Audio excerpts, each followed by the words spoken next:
क्या आप किसी ऐसे राज्य की कल्पना कर सकते हैं जो विपक्ष रहित हो, यानी जहां सिर्फ सत्ता पक्ष का वर्चस्व हो और उसकी खिलाफत करने वाला कोई नहीं। मगर अब हम आपको बताने जा रहे हैं कि किस तरह नागालैंड में सर्वदलीय सरकार बन चुकी है। देश का पहला ऐसा राज्य बना नागालैंड, जहां बनी है सर्वदलीय सरकार। कैसे हुआ ये गठबंधन? विपक्ष नहीं, सिर्फ होगा सत्ता पक्ष। नागालैंड भारत का एक उत्तर पूर्वी राज्य है। इसकी राजधानी कोहिमा है, जबकि दीमापुर राज्य का सबसे बड़ा नगर है। नागालैंड की सीमा पश्चिम में असम से, उत्तर में अरुणाचल प्रदेश से, पूर्व में बर्मा से और दक्षिण में मणिपुर से मिलती है।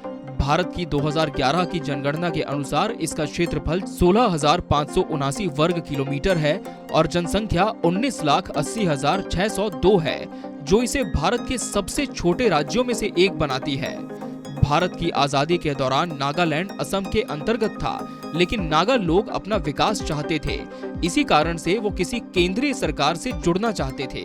सन 1955 में भारत सरकार ने भारतीय सेना की एक टुकड़ी नागालैंड भेजी और सन 1957 में भारत सरकार और नागा लोगों के बीच विलय की बातचीत शुरू हुई, जिसके अंतर्गत नागालैंड 1 दिसंबर 1963 को भारत का 16वां राज्य बना। नागालैंड अब अपने सियासी घटनाक्रम को लेकर सुर्खियों में है। नागालैंड देश का ऐसा पहला राज्य बन चुका है जहां विधानसभा में कोई विपक्ष नहीं है। नगा पीपुल्स फ्रंट यानी एनपीएफ विधायक वाईएम योलो कोन्याक के कैबिनेट मंत्री के रूप में शपथ लेते ही राज्य में सर्वदलीय सरकार बना चुके हैं।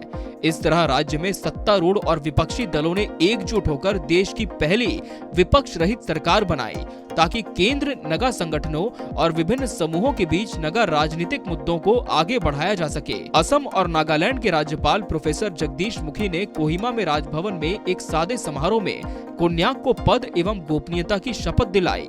शपथ ग्रहण समारोह में मुख्यमंत्री नेफ्यू रियो, उनकी कैबिनेट के सहयोगी, यूनाइटेड डेमोक्रेटिक अलायंस के अध्यक्ष टीआर जेलियांग और कई वरिष्ठ अधिकारी मौजूद थे।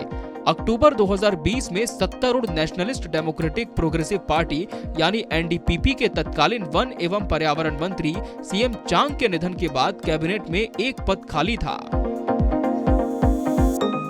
नागालैंड में एनपीएफ एकमात्र विपक्षी दल था और पिछले साल सितंबर में एक महत्वपूर्ण घटनाक्रम में एनपीएफ ने सत्तारूढ़ एनडीपीपी और उसकी सहयोगी भाजपा और 2 निर्दलीय विधायकों के साथ गठबंधन कर यूडीए का गठन किया।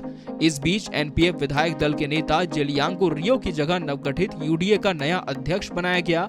नागालैंड सरकार के प्रवक्ता और संसदीय मामलों के मंत्री नीबा क्रोनो ने इस मामले में कहा कि जेलियांग को कैबिनेट मंत्री का दर्जा मिलेगा।